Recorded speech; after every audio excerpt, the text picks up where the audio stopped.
안녕하십니까. 미국 LA 산책 알렉스입니다. 반갑습니다. 더 좋은 영상 만들 수 있도록 응원 부탁드리겠습니다. 고맙습니다. 안녕하십니까. 미국 LA 산책 알렉스입니다. 트럼프 대통령이 코로나19 재난지원금 2차 지급과 2021년 예산안을 반대하고 있는 이유를 알아보고자 합니다. 코로나19 재난지원금의 지급 금액과 지급 범위입니다. 민주당, 공화당, 재무장관이 합의해서 만든 것은 현금 지급 1인당 600불, 주당 300불씩 11주간 지급한다는 내용입니다. 트럼프 행정부에서 재무장관도 참석하여 합의한 내용인데 트럼프가 모르고 있었겠습니까? 다 알고 있었죠. 행정부에서 대통령도 모르게 업무 처리를 할 수 없는 것 아니겠습니까? 그런데 트럼프 대통령은 마치 자신은 모르고 있었던 것처럼 불법 체류자에게도 지급하게 되어 있다고 주장합니다. 그것은 트럼프의 주장일 뿐입니다. 팩트는 1차 지급 때와 똑같습니다. 즉 2018년이나 2019년에 세금 보고를 한 사람에게만 지급하는 것입니다. 단지 금액을 트럼프는 1인당 2,000불을 지급하라고 요구하는 것입니다. 그러나 이 주장은 전혀 실현 가능성이 없었던 겁니다. 왜냐하면 공화당에서는 600불 현금 지급조차 하지 않으려고 했었기 때문입니다. 따라서 트럼프의 이런 주장은 단지 정치 쇼에 지나지 않는 것입니다. 트럼프는 어쩌면 이런 속내가 있을지도 모릅니다. 트럼프가 계속 거부권을 행사하면 수많은 미국 국민들이 생활고에 시달릴 것입니다. 이것을 트럼프가 모를까요? 매우 잘 알고 있죠. 그런데도 국민들에게 염장을 지르려고 하는 것인지 크리스마스 휴가를 떠나고 거기에다가 골프만 치고 있는 모습을 국민들에게 보여주고 있습니다. 트럼프의 이런 모습을 보고 국민들이 불만을 품고 폭동을 일으키기를 바라는 것처럼 말이죠. 만일 폭동이 일어나면 트럼프가 할 일은 무엇이겠습니까? 단 한 가지뿐이죠. 부정선거 투쟁을 하는 트럼프의 선택은 군대를 동원하여 강력하게 진압하는 것이죠. 그 다음은 각자가 생각해 보셔도 아실 듯 합니다. 그러나 과연 트럼프 뜻대로 될까요? 다음으로 국방수권법에 대한 내용입니다. 사실 트럼프 대통령이 코로나19 재난지원금 2차 지급안을 거부하려는 궁극적인 목적은 바로 국방수권법 거부에 있다고 생각합니다.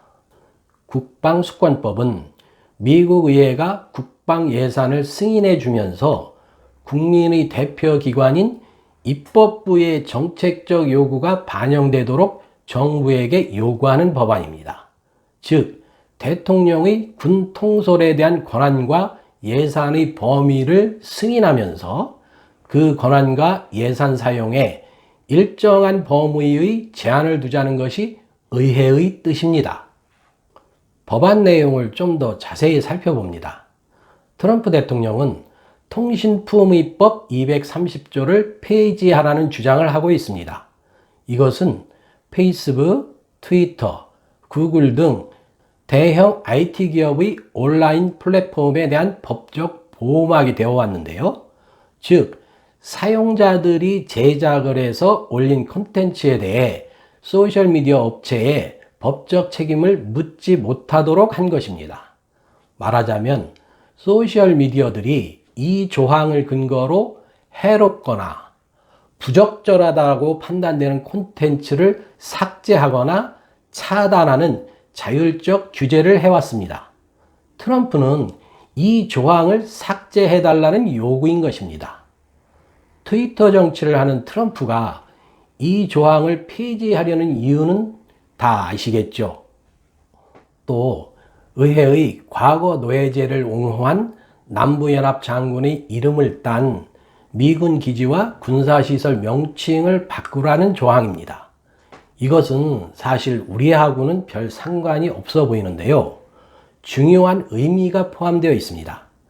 노예제 옹호라는 것은 백인 우월주의를 뜻하는 것입니다.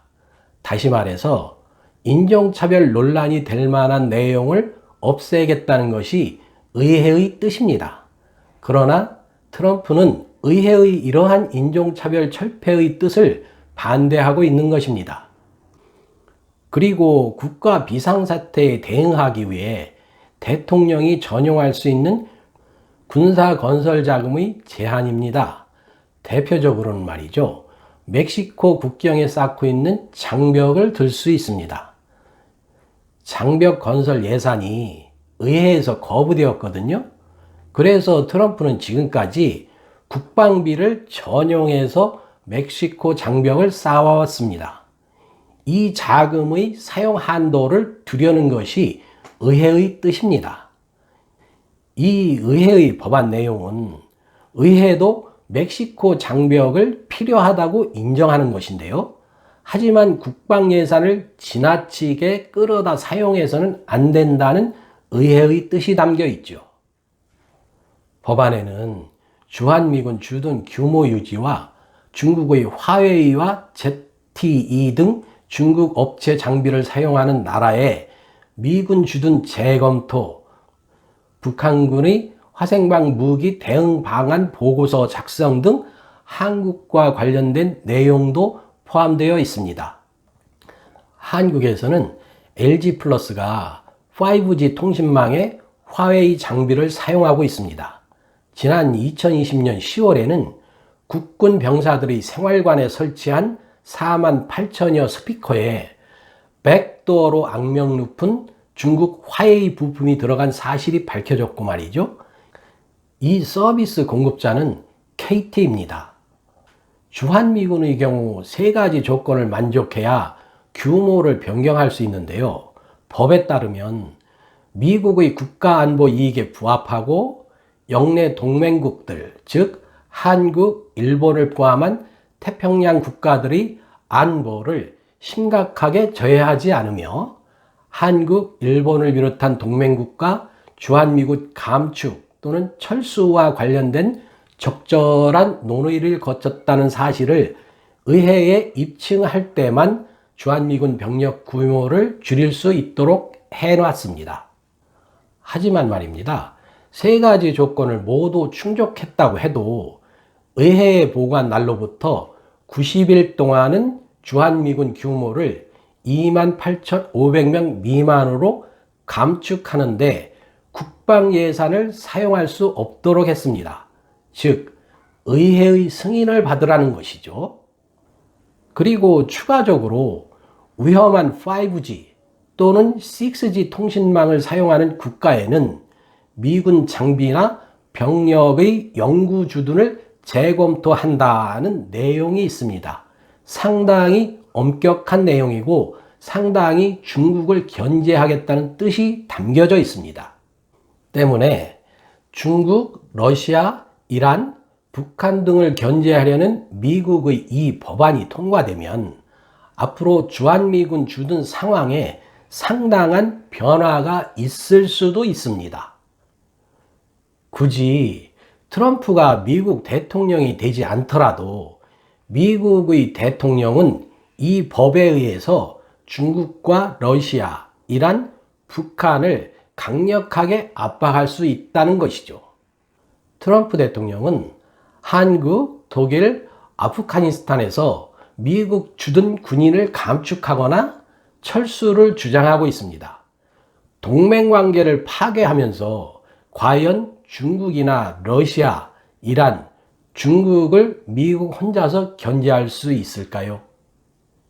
의회가 트럼프 대통령에게 전달한 주한미군에 대한 이 법안의 내용에는 주한미군을 28,500명 이상 유지해야 한다는 것으로 만일 대통령이 감축하고자 할 때는 의회의 동의를 얻어야 하도록 되어 있습니다.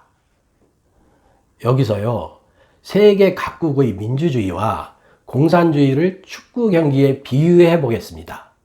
트럼프가 주장하는 미국 우선주의는 찬성합니다. 나쁜 거 아니죠. 자국 우선주의를 누가 반대합니까? 그러나 우방이 없이 그것이 가능할 것인지는 매우 의문이 가는 것입니다. 미국의 트럼프는 혼자서 공격하고 수비하고 다 하겠다는 것이거든요. 하지만 중국은 러시아, 이란, 북한, 그리고 새롭게 진출한 스리랑카, 기타 아프리카 국가들과 역할 분담을 하면서 미국의 트럼프와 싸우겠다는 것입니다. 여러분, 어디가 더 유리할까요? 트럼프가 유리하겠습니까? 공산주의 국가들, 중국과 소련의 도움을 받아서 그들에게 우호적인 국가들이 연합해서 미국과 대적하는 것이 유리하겠습니까? 전체적으로 분석해보면 트럼프 대통령이 미국 우선주의를 내세워서 동맹국과의 신뢰를 저버리고 대통령 명령 하나만으로 동맹국을 위험에 처하게 해서는 안 된다는 의회의 뜻이 담겨 있으면서도 중국과 러시아, 이란, 북한 등 소위 적대국에 대한 엄격한 대응 전략이 담겨진 의회의 법안이라고 할 수 있습니다.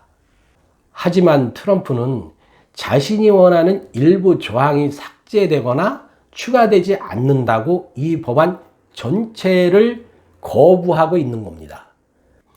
우리 대한민국을 위해서는 어떤 정책이 이익이 될까요?